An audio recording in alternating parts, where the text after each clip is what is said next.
মুহররম মাসে কি কি আমল করব। মুহররম মাস শুরু হয়েছে, আমরা জানি। মুহররম মাসের সবচেয়ে গুরুত্বপূর্ণ আমল হলো বেশি বেশি নফল রোজা রাখা। কারণ নবী করিম সাল্লাল্লাহু আলাইহি সাল্লাম বলেছেন, আফদালুস সিয়াম বা'দা রমাদান শাহরুল্লাহিল মুহররম। আল্লাহর কাছে রমজানের পরে সবচেয়ে শ্রেষ্ঠ রোজা হলো কোন মাসের রোজা? আল্লাহর মাস মুহররম মাসের রোজা। মুহররম মাসকে নবীজি বলেছেন কার মাস? আল্লাহর মাস। সব মাসই আল্লাহর, কিন্তু এটাকে আল্লাহর মাস বলে নবীজি সাল্লাল্লাহু আলাইহি সাল্লাম ইঙ্গিত করেছেন এই মাসটা বিশেষ কারণে মর্যাদাপূর্ণ। তাহলে আমরা আজকে যে মাসটাতে প্রবেশ করলাম, এই মাসটা একটা মর্যাদাপূর্ণ মাস। সম্মানিত 4 মাস সম্পর্কে কোরআন যে ধারণা দিয়েছে আমাদেরকে, আল্লাহ বলেছেন, ইন্না ইদ্দাতাশ শুহুরি ইনদাল্লাহি 12 শাহরান ফি কিতাবিল্লাহি ইয়াওমা খালাকাস সামাওয়াতি ওয়াল আরদ মিনহা আরবাআতুন হুরুম। নবমণ্ডল ভূমণ্ডল সৃষ্টির দিন থেকেই বছরের গণনা হয় 12টা মাস দিয়ে। এর মধ্যে 4টা মাস হলো সম্মানিত। এই যে 4টা মাসকে আল্লাহ সম্মানিত বলেছেন, এই 4টা সম্মানিত মাসের মধ্যে একটা হলো মুহররম। বরং 4টা সম্মানিত মাসের মধ্যে সবচেয়ে বেশি সম্মানিত যেটা, সবচেয়ে শ্রেষ্ঠ মাস যেটা, সেটা হলো কোন মাস? মুহররম মাস। এই জন্য মাস হিসাবে রমজানের পরে সবচেয়ে মর্যাদাপূর্ণ মাস হলো কোনটা? মুহররম মাস, যেটা আমরা ইতোমধ্যে শুরু করেছি বা যে মাসে আমরা প্রবেশ করেছি। তো এই জন্য এটাকে আল্লাহর মাস বলা হয়েছে। এই মাসে বেশি বেশি নফল রোজা রাখতে হয়। নফল রোজা নিয়ে অবশ্য আরেকটা হাদিস আছে, এর সাথে বাহ্যিক দৃষ্টিকোণ থেকে কন্ট্রাডিক্টরি মনে হয়। সেটা হলো আমাদের আয়েশা রাদিয়াল্লাহু তাআলা থেকে বর্ণিত, নবী সাল্লাল্লাহু আলাইহি ওয়াসাল্লাম এর ব্যাপারে তিনি বলেছেন, মা রাআইতু রাসূলুল্লাহি সাল্লাল্লাহু আলাইহি ওয়াসাল্লাম ইস্তাকমালা সিয়ামা শাহরিন কাত্তু ইল্লা ফি রমাদান ওয়া মা রাআইতুহু আকসারা সিয়ামা মিনহু ফি শাবান।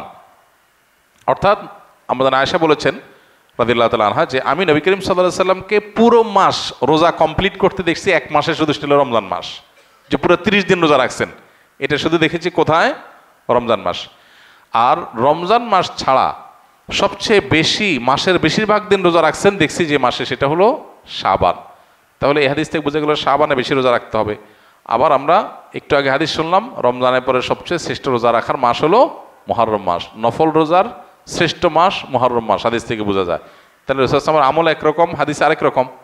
এর সমন্বয়টা কোন জায়গায়, কিভাবে? উত্তর হলো যে মূলত মুহররম মাস এটা নফল রোজার জন্য সবচেয়ে সেরা মাস। এরপরে শাবানের মর্যাদা।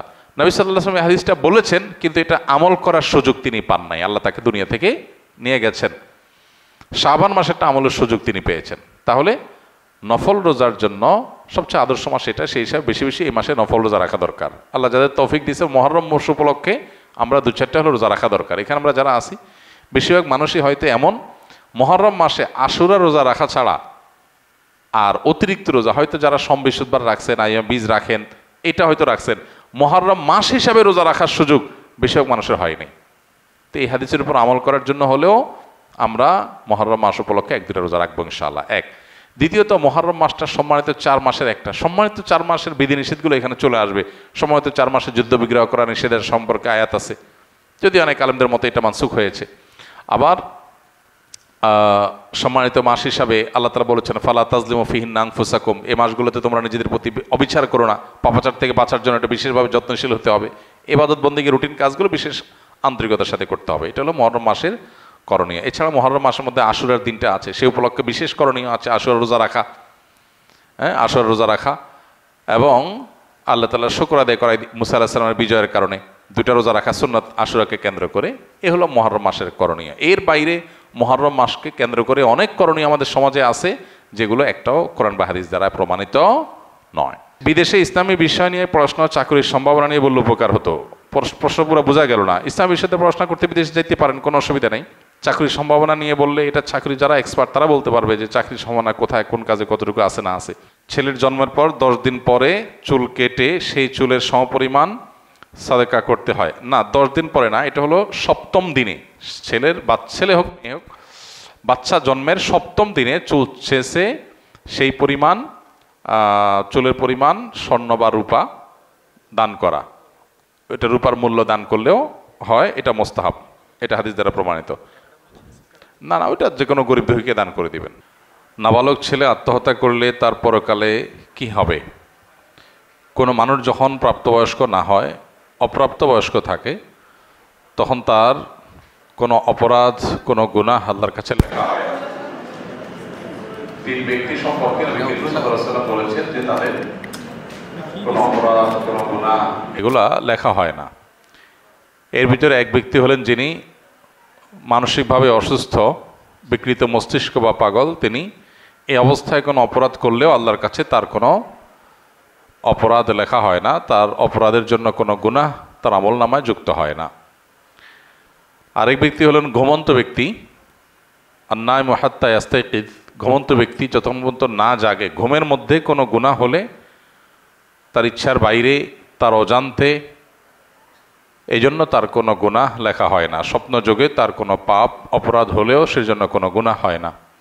আর তৃতীয় হলেন ওই শিশু, যে শিশু এখনও প্রাপ্তবয়স্ক হয়নি। প্রাপ্তবয়স্ক হওয়ার আগ পর্যন্ত তার কোনো গুনাহ লেখা হয় না, কোনো অপরাধ এর দায় তার আমলনামায় বর্তায় না।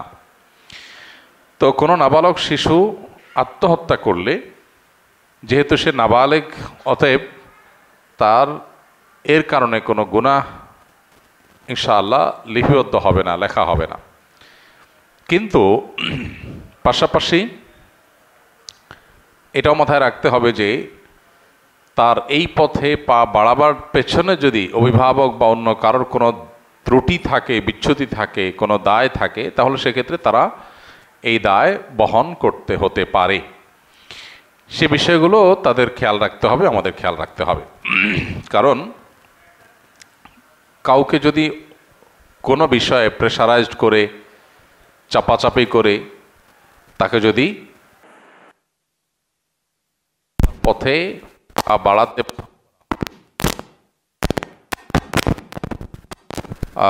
ভূমিকা রেখেছে বা যাদের ভূমিকার জন্য আছে, তারা অবশ্যই তাদের ভূমিকার অনুপাতে, যতটুকু ভূমিকা আছে সেই অনুপাতে আল্লাহর কাছে দায়ী থাকবে।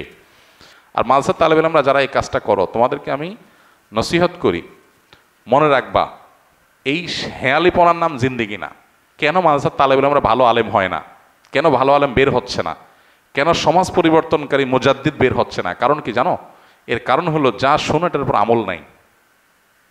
নিষেধ করা হওয়ার পরে যেন এটা করা হয়। মাদ্রাসা ছাত্রদের মধ্যে ফাঁকি দেওয়ার একটা প্রবণতা অনেক বেশি। হুজুরা নিষেধ করছে, মাদ্রাসার কারণে এটা নিষেধ, আমি এটা করবো না। তাহলে আমি কোরআন হাদিস পড়ে কি লাভ? আমি তো ফাসেক, আমার ভিতরে আল্লাহর ভয় নেই, আমি মধ্যে শৃঙ্খলা নেই। মানার মানসিকতা যদি না থাকে, এই লোকটা তো ফাসেক হবে। দাড়ি টুপি লাগাইলে, দাওরা পাশ করলে বা টাইটেল পাশ করলে মানুষ আলেম হয় না। আলেম হয় মানুষের আমল ইলমের সমন্বয়ের মাধ্যমে। সমন্বয় না করলে আলেম হয় না।